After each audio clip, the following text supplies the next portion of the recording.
right, listeners, welcome to this episode of Godspeed Wyoming. Thank you for being here today.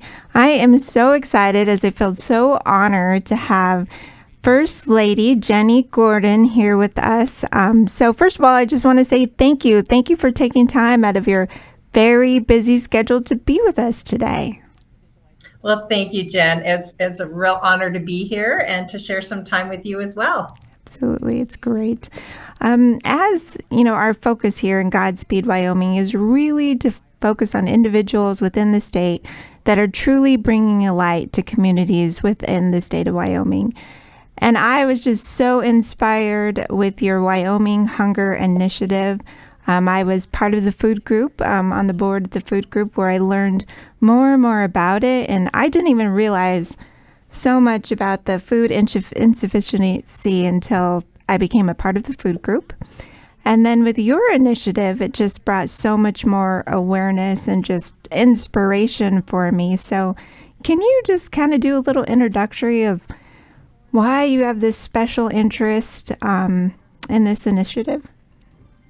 Sure. Well, I think I was a lot like some of the other people that you mentioned, yourself included, that you just don't see it in Wyoming. I come from a really large family. I have 9 brothers and sisters, and we always did have enough at the dinner table, but both of my parents were very food insecure.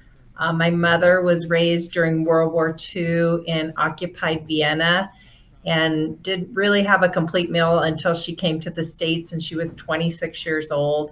Wow. My dad was also in the Great Depression, came from a large family, 10 children as well. They lost their family home and were homeless.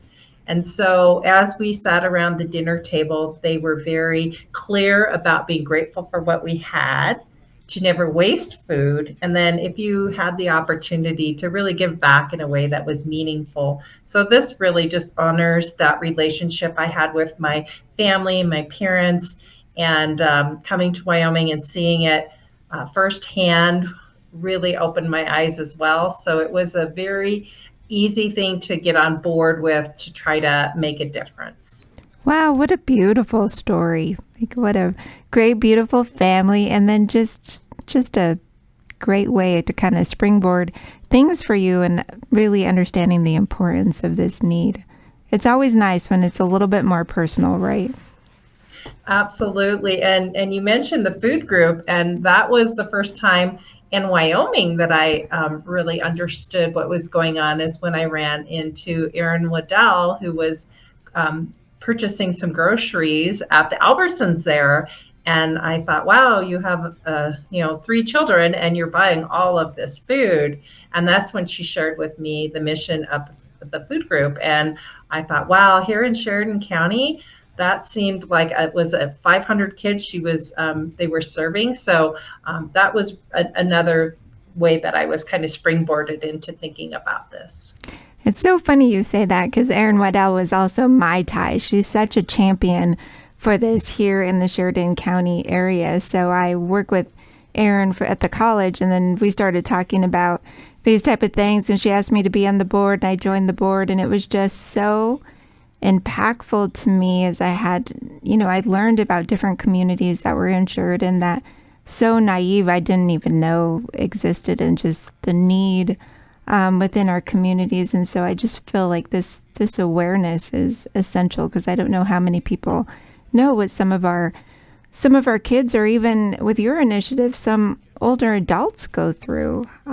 So with that being said, just talk a little bit about, I know that's on the website and things like that, but it's just so nice to be able to talk about it. But if you could talk about some of the impactful programs and partnerships that you all have developed to help this initiative throughout the state of Wyoming. Well, I absolutely can. 2 of my favorite programs, I love all of them, but as a hunter, being able to take the bounty that we have in Wyoming with our Food from the Field program and getting game meat, ground game meat into the food bank system has really been something that I am so proud of, because we have hunters who maybe were not aware of the food insufficiency coming in to hunt and having that experience, but then going ahead and donating. And we actually had over 18,000 pounds donated just last year, and over 50,000 pounds of game meat donated into the food bank system since we started in 2024. Wow, that's amazing. I just want to pause for a second. Wow, that is just the generosity of that, and just that's impactful. That's amazing. It is. It is. It's great quality meat. And, that's one of the least donated and most expensive thing to get into a pantry is protein. So that one is really my favorite. And you talked about partnerships, and I would have to say that really that has been the most important thing in our state is bringing these people together. The food pantries around the state, the senior citizen centers, the boys and girls clubs, and then our donors who really want to have that impact throughout the state but aren't sure exactly what agencies that they would work with. We have those connections. So that just has really built our community statewide and made this such an important part of our food insecurity programs. That's amazing. So how do you connect all the different communities? I know there's smaller communities and larger communities. How do you make sure with all these partnerships and programs that all the different communities and their needs are being met within Wyoming? Yeah, and that was such a challenge from the beginning, as there really wasn't a place where you could go, a one-stop shop to see what was happening in, Bighorn County versus Uinta County, Sheridan, Johnson, all of the counties. And so we started by really finding champions within the communities, and we made regions. In the state, we have 6 regions. And those regional directors, these are people who are all volunteers, have gone out and met all the folks in their communities, in those counties, and then really built this community in those regions and said, hey, what are your needs? And the Hunger Initiative never wants to reinvent the wheel.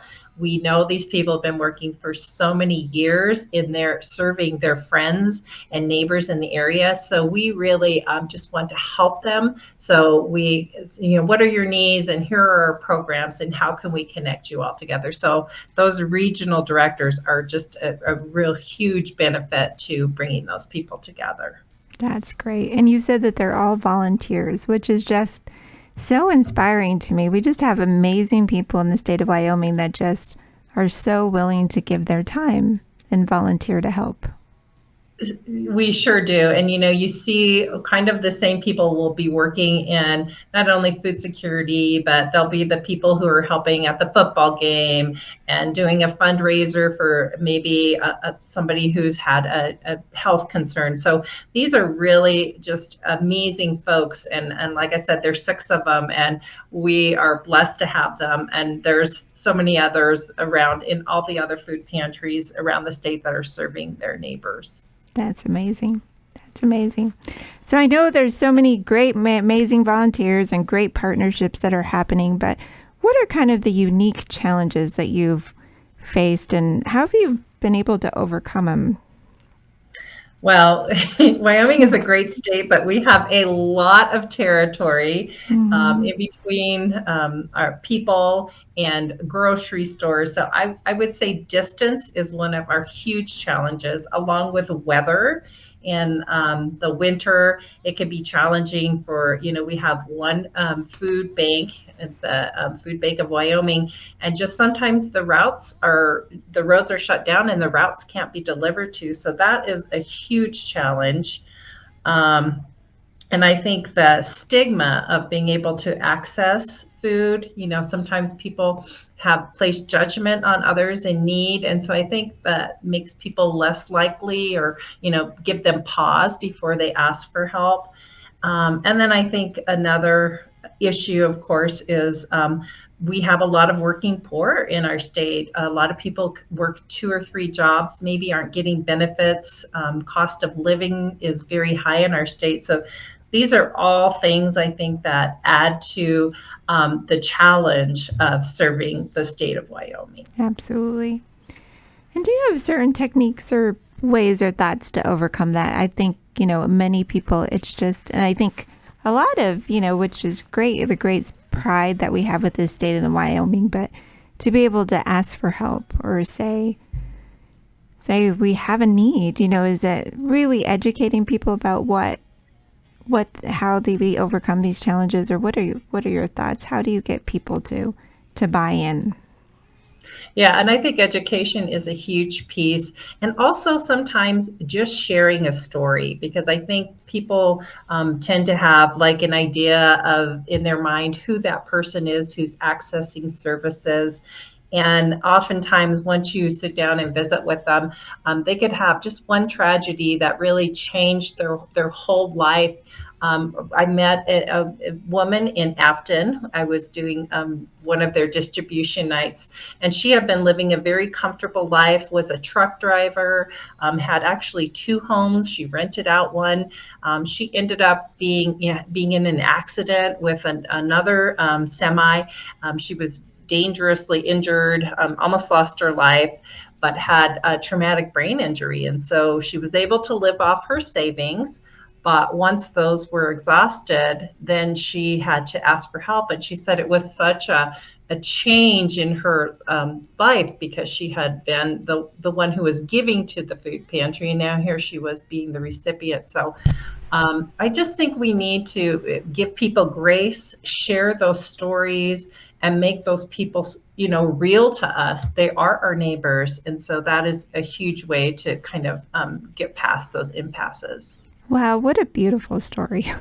And someone would give and then would be able to benefit from that. That's just beautiful.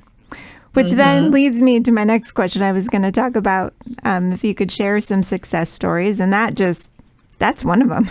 What amazing success story. Do you have others that you could share where that was really impactful for you as you do this initiative and this journey? Sure. Well, one that actually happened this summer was just, I think, beautiful, and really just shows you what Wyoming is all about. We have our Cheyenne Frontier Days event every year, and the concessionaire, Nate Janisak, called and said, I want to do this where for every corn dog that's sold, I want to give the Hunger Initiative $1, up to $10,000. And so we were like, absolutely, this would be fantastic. And he did sell enough corn dogs, and we were able to get that check.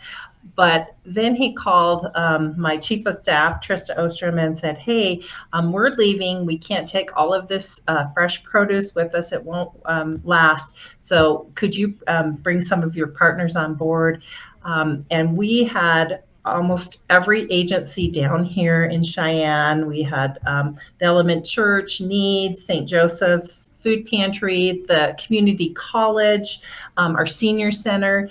And Nate actually donated over a semi-load worth of food, so over 40,000 pounds of Wow. fresh produce. Yeah, and we were able to get it out and get it to the community members. And so, and while we were there, the senior center said, oh gosh, our ice machine broke, and we're buying bags of ice at $3 a pop, and we're just not going to be able to make it.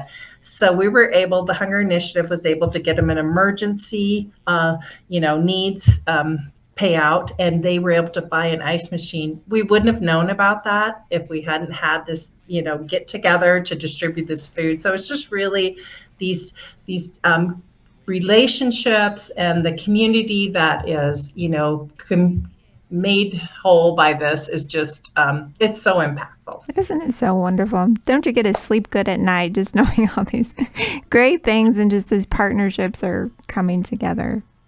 Oh, it does. It makes me so happy, because I think that's what we do here in Wyoming. But sometimes we kind of don't really pay attention to those good news stories. We always hear the bad. Right. And that's the focus of the Godspeed Wyoming podcast, is when I was speaking with Bob Gramman, and here is just really how do we highlight all the good? Because sometimes when you turn on the radio, there's so much bad and just focused on what's not happening. And we don't always share all the wonderful things that are happening and all the great situations that come together. Just like you said, it's really important to be able to celebrate those good things and good people doing great things. Absolutely. Yeah. Well, with that being said, with people listening, we have a lot of great followers and a lot of great listeners, which I'm always so appreciative about, but if they feel compelled to just support this, or, it's a new awareness for them, where would they go or how would they help? Sure. Well, I always say first, give where you live. Give your time, give your money, give your energy to those local agencies in your area, those local pantries that are serving your neighbors and your friends. And so I really encourage people to go to, if you don't know what's in your community, to go to nohungerwyo.org. That's our website.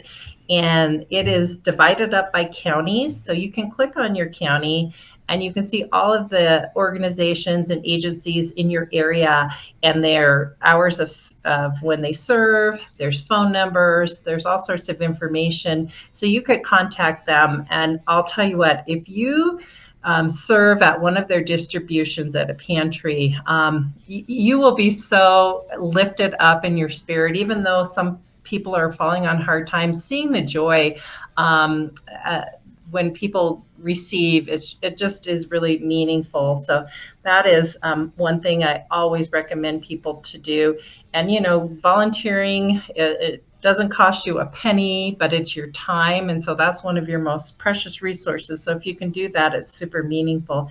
And then again, share the stories. If you know someone who has benefited from help, share that story, because it makes people more real. It makes them, it gives them that dignity that we all need and we all deserve, because you just never know when you might be that person, just like this truck driver, but you might be that person in need the next time. So really sharing that and making those people real and dignified is so important. Absolutely. And I know during the holidays, there's always such great, support and everything, but this initiative is year round.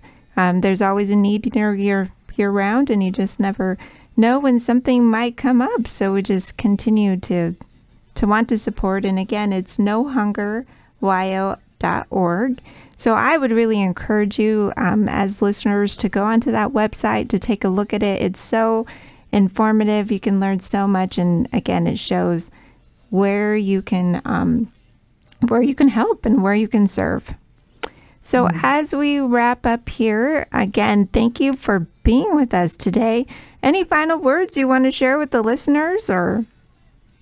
Yeah, well, I'll just reiterate again that we're all just one emergency away from being that person in need. So being respectful and thoughtful and a generous neighbor, I think, is so important. And again, Wyoming always steps up to the challenge, and just be part of that, cowboy code of ethics, and do the right thing for your neighbor.